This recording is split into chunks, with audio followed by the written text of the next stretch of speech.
के अध्यापक श्री ओम प्रकाश जी, आपका बहुत बहुत स्वागत है। धन्यवाद सर, आपका। धन्यवाद करता हूं आपके चैनल का और इस ट्रस्ट का धन्यवाद करता हूं जिन्होंने एक बहुत ही अच्छी शुरुआत की है और शिक्षा को लेकर के जो साधनों की कमी बच्चे महसूस करते हैं, जो पेरेंट्स महसूस करते हैं, उसको दूर करने की कोशिश की है।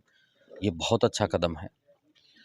आज राजकीय विद्यालयों के लिए बच्चों के लिए ड्रेस और जूते वितरण किए जाएंगे, तो वो वितरण किस तरह से आप करेंगे सर?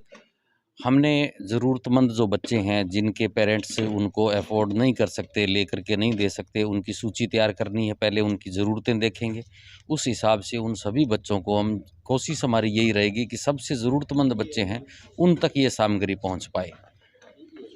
क्या ये लगता है भी ये वितरण होगा, क्या इतनी प्राप्त रहेगी बच्चों के लिए? पर्याप्त तो हम नहीं कह सकते क्योंकि सरकारी विद्यालयों में आने वाले बच्चों की बहुत ज़्यादा बच्चों की ये समस्या है कि उनके पेरेंट्स उनको दिलवा नहीं सकते, लेकिन फिर भी जो बेहद ज़रूरतमंद बच्चे हैं उन तक पहुंच जाएंगे ये। तो आगे क्या लगता है भी आपके जो ये हेल्प फाउंडेशन जो क्लब है, जो ये संस्था है, तो आगे भी सहयोग इनका मतलब राजकीय स्कूलों में रहेगा?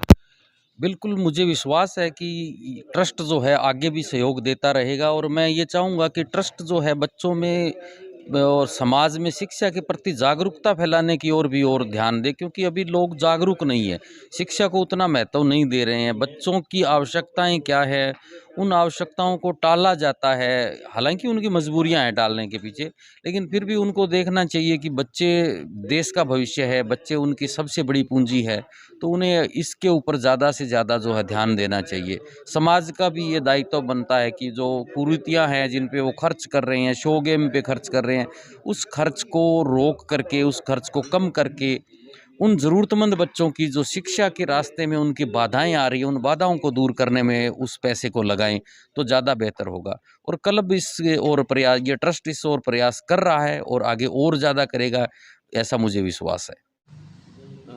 जननायक यूथ क्लब काफ़ी लंबे समय से समाज के विभिन्न क्षेत्रों में अपनी सेवाएं दे रहा है और पिछले काफ़ी समय से हमारे बच्चों के लिए, युवाओं के लिए ये संगठन काम कर रहा है। हाल ही में इसका registration public relation help foundation के नाम से हुआ है।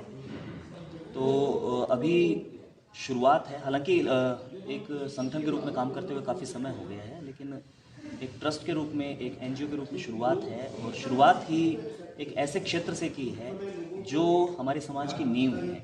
हमारे स्कूल, हमारे बच्चे, हमारी एजुकेशन। बहुत सारी नकारात्मक परिस्थितियाँ होती हैं स्कूल में, जिनके कारण विद्यालय में बच्चों की पढ़ाई प्रभावित होती है। बच्चे खुलकर कई बार बता नहीं पाते।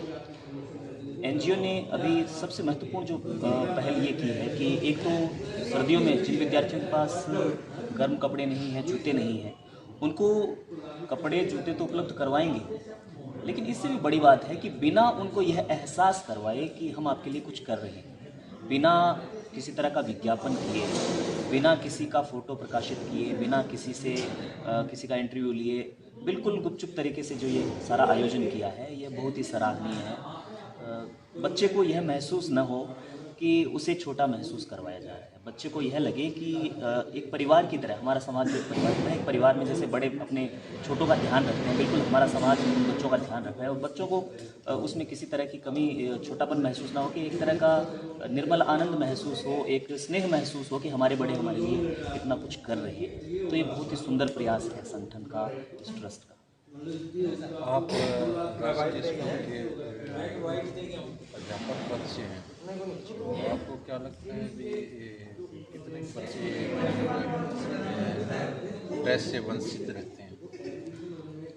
राजकीय स्कूलों में ज़्यादातर विद्यार्थी निम्न वर्ग से होते हैं या निम्न मध्यम वर्ग से होते हैं। ऐसे परिवारों की प्राथमिकताएं कुछ ऐसी होती हैं कि जैसे कोविड का दौर रहा, काम धंधे लोगों के ठप रहे, जिसकी वजह से उनको लगता है कि ये कोई ज़रूरी चीज़ नहीं है। वर्दी का जो हिस्सा है, स्वेटर है या जूते हैं, उनको लगता है कि अगर बच्चे के पास कपड़े हैं, वह स्कूल जा रहा है, यह पर्याप्त है। इसके अलावा जो खर्चा है वो किसी और चीज़ पे जो